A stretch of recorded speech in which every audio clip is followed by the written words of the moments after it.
Welcome to the Angus Report, a news program for cattle producers. From American Angus Association headquarters in St. Joseph, Missouri, we bring you the week's top headlines, including positive indications for the rural economy. We'll discuss the upcoming National Western Stock Show. We'll also get some performance insights from Angus Genetics Incorporated's Tanya Amon. This is the Angus Report.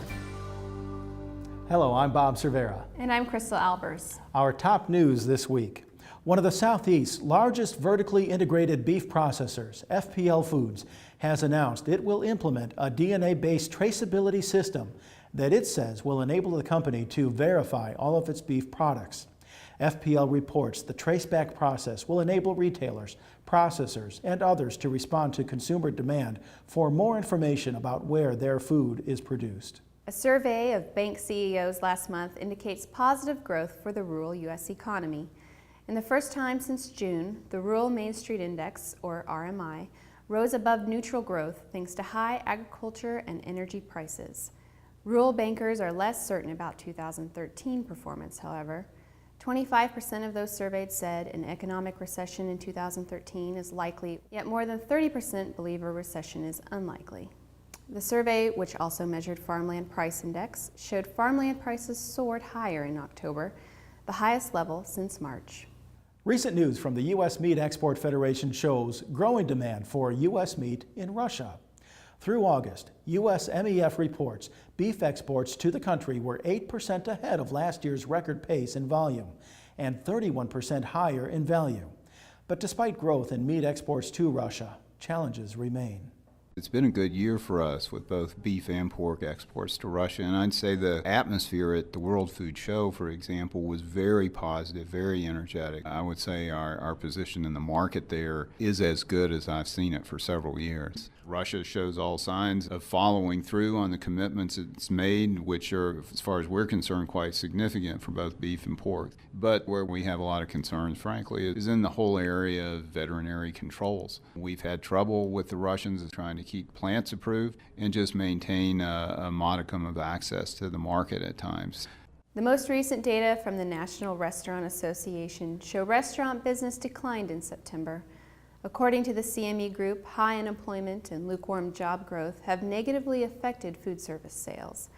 Same-store sales and foot traffic both slowed in September. According to the monthly survey, family dining establishments have struggled the most, while restaurants with a fast casual appeal reported better performance. The National Junior Angus Association Ambassador Program allows one young Angus leader to promote the breed at various industry events throughout the country. We caught up earlier with NJAA Ambassador Lauren Adcock of Illinois to discuss the program.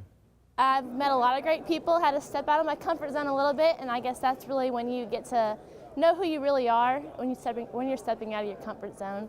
And it's awesome that they can put up the funds to provide the Angus Ambassador, one college-age student, one junior, the opportunity to go out and see America and see different facets of the beef industry. I'm not only just attending these Angus events, but like the NCBA conference and the Gold Conference, going international to Canada is something that most juniors don't get the opportunity to do, and it's awesome that the foundation supports one junior a year, that opportunity to broaden their spectrum a little bit and get to know what's going on out there really in the beef industry so we can be better advocates for our breed. The 2012 drought has caused some cattle producers to turn to grazing corn stalks and to question what is considered a fair rental rate. The corn stalk grazing cow-q-lator is designed for cattle producers to evaluate costs of corn stalk grazing while allowing corn growers to determine a reasonable price for renting acres. The cow-q-lator takes several factors into account through a Microsoft Excel spreadsheet, which includes entries for number and size of animals, transportation costs, and supervision. For more information or to download the cow-q-lator, visit agmanagerstools.com. The American Angus Association continues its popular I Am Angus series this fall and winter throughout America. The video series explores each sector's stake in the Angus breed and beef business, our Angus heritage, and how animal agriculture remains relevant today. The program airs this Thursday, November 22nd on RFD TV, with subsequent programs planned for December 3rd and December 27th. Visit www.angus.org to watch previous episodes. When the Angus Report returns, how sorting in the feedlot can affect profitability. And we'll talk to representatives of the National Western about the upcoming show and future plans for the facility. Visit angus.org to continue watching this episode of the Angus Report. When it comes to buying or selling top quality Angus cattle, experience matters. Visit cotton-associates.com. That's cotton-associates.com to learn about our fall Angus sales. And join us for our upcoming sales at the Daltons on the Sycamore Bull Sale November 30th, Pine Tree Angus on December 1st, and Day S. Row Angus Farms December 8th. Working together, succeeding together. That's Cotton & Associates.